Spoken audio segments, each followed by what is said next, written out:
তার ঘোরের মতো কথার মাঝে জ্যাক মাথা তুলল। সে জোশুয়ার দিকে তাকাল। জোশুয়া একজোড়া টকটকে লাল গ্লাভস পরেছিল। খুব ক্ষুধা পেয়েছে। এক মুহূর্তের মধ্যেই তার মুখটা একেবারে কান পর্যন্ত হাঁ হয়ে গেল। তার ঝকঝকে সাদা দাঁতগুলো বেরিয়ে পড়ল। তার মুখ থেকে অনবরত ঘন লালা ঝরছিল। একই সাথে সে জোশুয়ার দিকে ঝাঁপিয়ে পড়ল। সে এতটাই দ্রুত ছিল যে মাটিতে তার একটা আবছা ছায়া থেকে গেল। জোশুয়া খুব সতর্ক থাকলেও সে ঠিকমতো প্রতিক্রিয়া জানানোর সময় পেল না। কি হচ্ছে সেটা বোঝার আগেই ছোট্ট ছেলে জ্যাক তার ঠিক সামনে এসে পড়ল। ধাপ!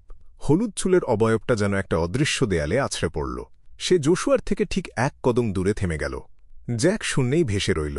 অন্ধকারের ভেতর থেকে তার শরীর থেকে একটা লালচে আভা বেরিয়ে এল। সেই আভাটা তাকে আটকে রাখা স্বচ্ছ বাধাটাকে ক্ষয় করতে শুরু করল। জোশুয়া এবং ডেরিকবার্গের পেছনে ডেমন হান্টার কলিন কোনো এক ফাঁকে এক হাঁটু গেড়ে বসে পড়েছিল।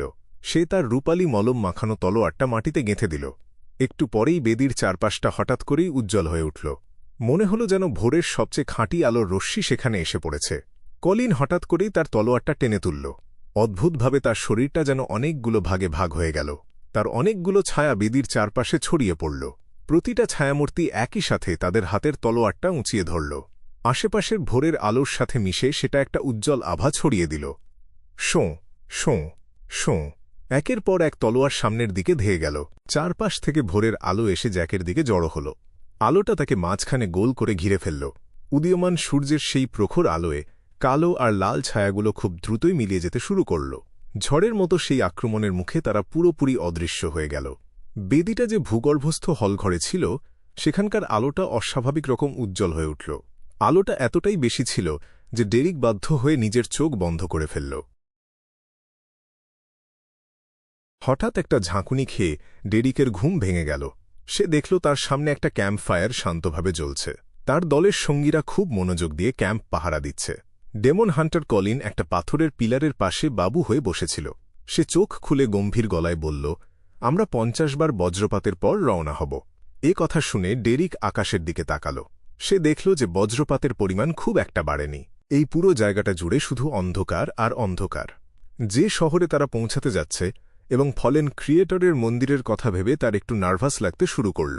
নিজেকে একটু শান্ত করার পর ডেরিক তাড়াতাড়ি তার খাবার খেয়ে নিল। সে আবার যুদ্ধের জন্য পুরোপুরি প্রস্তুত হয়ে গেল। ওই মন্দিরে আসলে কি হবে কে জানে। সে তার হারিকেন কুঠারটা ধরে দলের একদম মাঝখানে চলে এল। ক্যাম্পের ভেতরে পশুর চামড়া দিয়ে মোড়ানো লণ্ঠনগুলো একের পর এক জ্বলে উঠল। 15 মিন্স্ক স্ট্রিট। ক্লাইন মোড়েত্তি পানি গরম করল। সে তাপমাত্রা ঠিক করে খুব আরাম করে গোসল সেরে নিল। গোসলের পর একটা আলসেমি ভাব নিয়ে ক্লাইন ঘড়ির কাঁটার উল্টো দিকে 4 কদম হাঁটল। সে সেই ধূসর কুয়াশার উপরে চলে গেল। সে দুষ্ট আত্মাটার ব্যাপারে নিশ্চিত হওয়ার জন্য ডিভিনেশন করার কথা ভাবল। সেই প্রাচীন প্রাসাদের নিস্তব্ধতার মাঝে ক্লাইন তার চেয়ারে হেলান দিয়ে বসল। সে খুব মন দিয়ে ভাবতে শুরু করল যে কোনো ডিভিনেশন পদ্ধতিটা তার বেছে নেওয়া উচিত। তার ডিভিনেশনের বাক্যটাই বা কেমন হওয়া উচিত সেটা নিয়েও সে চিন্তা করল। সেটাকে অবশ্যই রহস্যবাদের নিয়মকানুন মেনে হতে হবে। সেখানে কোনো কিছু বাদ দেওয়া বা ভাগ করার বিষয় থাকা যাবে না। আর বাক্যটার মধ্যে যথেষ্ট পরিমাণ তথ্যও থাকতে হবে। কিছুক্ষণ চুপচাপ থাকার পর ক্লাইন সামনের দিকে ঝুঁকে বসল। সে যা নিশ্চিত হতে চাইছিল সেটা লিখে ফেলল। ধ্বংসস্তূপের দুষ্ট আত্মাটা শ্যারন এবং আমার প্রতি তীব্র আক্রোশ পোষণ করে। সে তার বাঁ হাতের কবজি থেকে স্পিরিট পেন্ডুলামটা খুলে নিল। সে সেটা এক হাতে ধরে কজিটেশনে প্রবেশ করতে শুরু করল। কিছুক্ষণ নিজের মনে বিড়বিড় করার পর সে চোখ খুলে সামনের দিকে তাকাল। এবার পোখরাজের পেন্ডুলামটা পাগলের মতো ঘড়ির কাঁটার দিকে ঘুরছিল। এর মানে হল দুষ্ট আত্মাটার আক্রোশ ক্লাইনের কল্পনার চেয়েও অনেক বেশি শক্তিশালী। সেই সময় আমাদের স্পিরিচুয়াল অনুভূতির মধ্যে কোনো অস্বাভাবিকতা ছিল না। ওই দুষ্ট আত্মাটা এমন একটা শক্তিশালী সত্তা যে ডিভিনেশন আর ভবিষ্যদ্বাণীতে বাধা দিতে খুব ওস্তাদ। হে হে, সে নিশ্চয়ই ঘুণাক্ষরেও কল্পনা করেনি যে আমাদের মধ্যে একজনের নিজের লোভ সামলানোর মতো সংযম আছে। আর অন্যজনের অভিজ্ঞতা এতই বেশি যে সে খুব ভালো করেই জানে বাঘের ডেরায় গিয়ে বাঘের চামড়া চাওয়ার মানে কি। একটা দীর্ঘশ্বাস ফেলে ক্লাইন বাস্তব পৃথিবীতে ফিরে এল। সে তার বিছানায় শুয়ে পড়ল। দুঃখের বিষয় হল যে সান ব্রুচের উত্তাপটা শুধুই একটা মানসিক অনুভূতি। সেটা দিয়ে তো আর বিছানা গরম করা যায় না। ঘুমিয়ে পড়ার আগে সে চোখ বন্ধ করে একটু আফসোসের সাথেই কথাটা ভাবল। South of the bridge, rose street, harvest church. Emlyn White শেষ চেয়ারটা মুছে সোজা হয়ে দাঁড়াল। সে খুব আগ্রহ নিয়ে বিশপ উট্রাভস্কিকে বলল, আমি আজকের সব কাজ শেষ করে ফেলেছি। শয়তান বুড়ো আবার যেন হঠাৎ করে আমাকে পবিত্র বাইবেল নকল করতে না বসিয়ে দেয়। এমলিন মনে মনে প্রার্থনা করল। অবশ্য তার অজান্তেই তার প্রার্থনার বস্তু চাঁদ থেকে ধরিত্রী মাতাতে বদলে গিয়েছিল। বিশপ উট্রাভস্কি সেখানে এমনভাবে দাঁড়িয়েছিল যে তার সামনে এমলিনকে একদম বাচ্চার মতো দেখাচ্ছিল। সে হেসে বলল, সাম্প্রতিক সময়ে তুমি কৃতজ্ঞতা আর নিষ্ঠার সাথে কাজ করার আনন্দটা উপভোগ করতে পেরেছ। এবার ফিরে যাও আর শান্তভাবে জীবনের স্পন্দন আর তার থেকে পাওয়া বিশুদ্ধ আনন্দটা অনুভব করো। আমি মোটেও তা করিনি। এমলিন সাথে সাথেই অস্বীকার করে বসল। কিছু না বলে বিশপ উট্রাভস্কি একটা দয়ালু হাসি দিয়ে তার দিকে তাকাল। তারপর সে ঘুরে গিয়ে নিজের জায়গায় বসে রাতের প্রার্থনা শুরু করল। এমলিন হোয়াইটের ঠোঁট দুটো কেঁপে উঠল। সে প্রতিবাদ করতে চাইলেও শেষ পর্যন্ত আর কিছুই বলতে পারল না। সে চুপচাপ হারভেস্ট চার্চ থেকে বেরিয়ে গেল। অভ্যাসবশত সে দরজাটাও টেনে বন্ধ করে দিল। নিজের বর্তমান বাড়িতে ফিরে সে দেখল পুরো বাড়ি একদম ফাঁকা। এমলিনের বাবা এবং এমলিনের মা দুজনেই কোনো চিহ্ন না রেখেই গায়েব হয়ে গেছে। এই দৃশ্য দেখার পরই তার হঠাৎ মনে পড়ল, আজ রাতে তো ব্যাকল্যান্ড এলাকায় একটা স্যাঙ্গুইনদের আড্ডা বসার কথা ছিল। এই লোকগুলো সত্যিই খুব জঘন্য। মহান স্যাঙ্গুইন হিসেবে তাদের তো কফিনে ঘুমানো উচিত অথবা নিজের ঘরে থাকা উচিত। তারা কেন মানুষের নকল করে এসব আড্ডার আয়োজন করে বেড়াচ্ছে? সেখানে নাকি আবার নাচানাচিও হয়। এমলিন খুব তাচ্ছিল্যের সাথে বিড়বিড় করল। কথা বলতে বলতে সে তার পেটে হাত বুলাল। এক ঢোক লালা গিলে সে ওই আড্ডায় যাওয়ার জন্য জামাকাপড় বদলানোর সিদ্ধান্ত নিল। ওডোরা পরিবারটা সত্যিই খুব ঈর্ষণীয়। তাদের একজন আস্ত খাঁটি মানুষ পার্টনার আছে যে কয়েকটা হাসপাতাল চালায়। সেখান থেকে তারা রোজ একদম তাজা রক্ত পায়।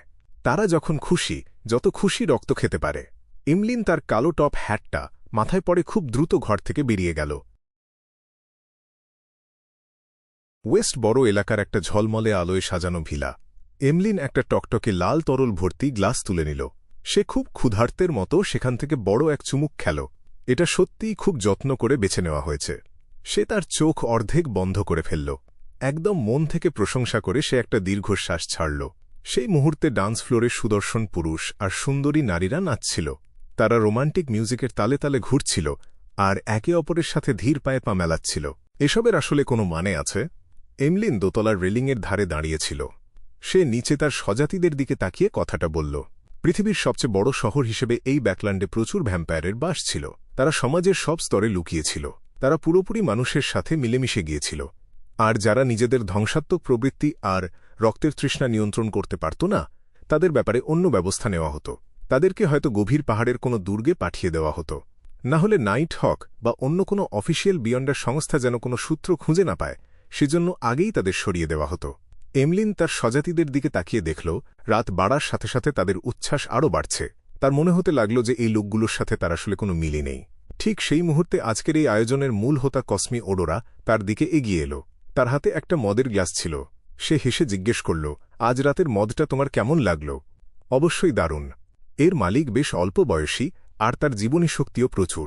এমলিন তার পিঠ সোজা করে একটা আভিজাত্যের ভঙ্গি করল।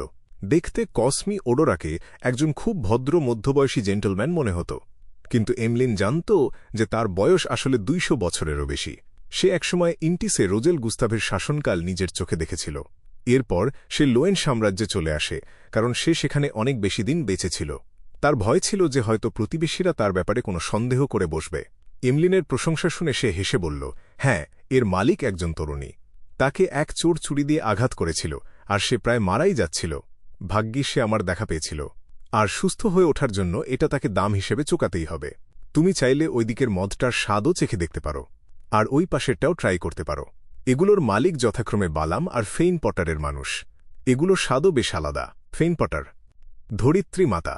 ওখানকার মানুষ এত বেশি ঝাল খায় যে তাদের রক্তেও একটা ঝাল ঝাল ভাব থাকে। আমি তো সেটা একদমই সহ্য করতে পারি না। ধরিত্রী মাতা। কথা বলতে বলতে এমলিন হঠাৎ থেমে গেল। তার চেহারা এক নিমেষেই একদম ফ্যাকাশে হয়ে গেল। কসমির ঠোঁটের কোণটা একটু কেঁপে উঠল। তবে সে এমন ভান করল যেন সে কিছুই শোনেনি। সেই অস্বস্তিকর নীরবতার মাঝে সে গলা খাঁকারি দিয়ে বলল, এমলিন, ওসব শুধুই তোমার কল্পনা। যাই হোক, আমার দাদু তোমার সাথে দেখা করতে চেয়েছে। তোমার দাদু? এমলিন এক মুহূর্তের জন্য বেশ চমকে গেল। তারপরই সে চোখ বড় বড় করে বলল, লর্ড নিবস ওডোরা। নিবস ওডোরা একজন খুব শক্তিশালী স্যাঙ্গুইন ছিল, যে চতুর্থ যুগেও বেশ সক্রিয় ছিল। কিন্তু সময়ের সাথে সাথে তার জীবনী শক্তি কমে যাওয়ায় সে দীর্ঘদিন ধরে একটা ঠান্ডা কফিনে শুয়ে থাকতে বাধ্য হয়েছিল। কসমি খুব গম্ভীরভাবে মাথা নাড়ল। এ কথা বলে সে ঘুরে দোতলার আর একটা সিঁড়ির দিকে হাঁটতে শুরু করল। সে একবারের জন্য ভাবেনি যে এমলিন তাকে না করতে পারে। এমলিন তার পিছু পিছু হাঁটতে লাগল। লর্ড নিবস তাকে কেন ডেকেছে সেটা ভেবে সে একটু নার্ভাস আর অস্বস্তি বোধ করছিল। সে কি শেষমেশ বুঝতে পেরেছে যে স্যাঙ্গুইনদের সম্মান অনেক বেশি গুরুত্বপূর্ণ? সে কি বিশপ উট্রাভস্কির ওই মানসিক সংকেত থেকে মুক্তি পেতে আমাকে সাহায্য করার সিদ্ধান্ত নিয়েছে? হাঁটতে হাঁটতে এমলিন হোয়াইটের মনে একটা বিশাল আশার সঞ্চার হল। সিঁড়ি বেয়ে মাটির নিচের অংশে গিয়ে এমলিন হোয়াইট কয়েকটা গোপন দরজা পার হল। তারপর সে একটা বড় ধূসর রঙের হলঘরে গিয়ে ঢুকল। হলঘরের ঠিক মাঝখানে কালো লোহার তৈরি একটা ভারী কফিন রাখা ছিল। তার গায়ে অনেকগুলো প্রতীক আর জাদুকরী চিহ্ন খোদাই করা ছিল। কসমি ওডোরা এমলিনের আসার খবর জানানোর পর কফিনের ভেতর থেকে খুব ভারী আর বয়স্ক একটা কণ্ঠস্বর ভেসে এল। এমলিন হোয়াইট, তুমি কি জানো আমি তোমাকে কেন ডেকেছি? সম্মানিত লর্ড নিবস, আমার ধারণা তুমি আমাকে ওই মানসিক সংকেত থেকে মুক্তি পেতে সাহায্য করার পরিকল্পনা করেছ। এমলিন কোনো দ্বিধা ছাড়াই উত্তর দিল। কয়েক সেকেন্ডের জন্য ভূগর্ভস্থ হলঘরটাতে একদম পিনপতন নীরবতা ছেয়ে রইল। তারপর কফিনের ভেতর শুয়ে থাকা নিবস ওডোরা একটু হেসে বলল, সেটা আমার একটা উদ্দেশ্য বটে, কিন্তু আমি তোমাকে সাহায্য করব না। আমি একটু আগেই একটা দীর্ঘ ঘুম থেকে উঠেছি, কারণ আমি ভ্যাম্পায়ার অ্যানসেস্টর লিলিতের কাছ থেকে একটা ঐশীবাণী পেয়েছি। অ্যানসেস্টর? সে কি জেগে উঠেছে? এই কথা বলে এমলিন অবাক হয়নি, বরং কসমি ওডোরাই চমকে উঠেছিল। মহাবিপর্যয়ের পর থেকে তো অ্যানসেস্টর শুধু খুব গুরুত্বপূর্ণ ব্যাপারেই সাড়া দেয়, তাই না? এমলিন খুব বিভ্রান্ত হয়ে কথাটা শুনল। না, এখনও নয়, নিবস খুব ভারী গলায় বলল। অ্যানসেস্টর আমাকে বলেছে যে মহাপ্রলয় একদম ঘনিয়ে এসেছে, আর আমাদের অবশ্যই এর জন্য প্রস্তুত হতে হবে। আর তুমি, এমলিন হোয়াইট, তুমি হলে অ্যানসেস্টরের ঐশীবাণীর অন্যতম প্রধান একটা অংশ। মহাপ্রলয়? কসমি অবাক হয়ে জিজ্ঞেস করল। কিন্তু এমলিনের মাথায় তখন শুধু একটাই চিন্তা ঘুরপাক খাচ্ছিল। স্বয়ং অ্যানসেস্টর আমার এমলিন হোয়াইটের কথা বলেছে। স্যাঙ্গুইনদের এই মহাপ্রলয় থেকে বেঁচে ফেরার জন্য আমি একজন প্রধান অংশ। নিবস তার নাতির প্রশ্নটা এড়িয়ে গিয়ে আবার বলতে শুরু করল, এমলিন হোয়াইট, আমি এখন তোমাকে একটা কাজ দেব, দয়া করে বলো। এমলিনের মনে হল সে যেন একটু বেশি বিনীত আচরণ করছে। এতক্ষণ যা যা শুনল, তারপরও সে লর্ড নিবসের সামনে বিন্দুমাত্র অহংকার দেখাল না। নিবস ওডোরা খুব গম্ভীর গলায় বলল, সুযোগ বুঝে মিস্টার ফুলের কাছে প্রার্থনা করো। এমলিনের মনে হল সে হয়তো ভুল শুনেছে। নিবস তার গলার স্বর নামিয়ে বলল, ওই মিস্টার ফুল, যার সম্মানজনক নামটা খুব সম্প্রতি চারিদিকে ছড়িয়ে পড়েছে।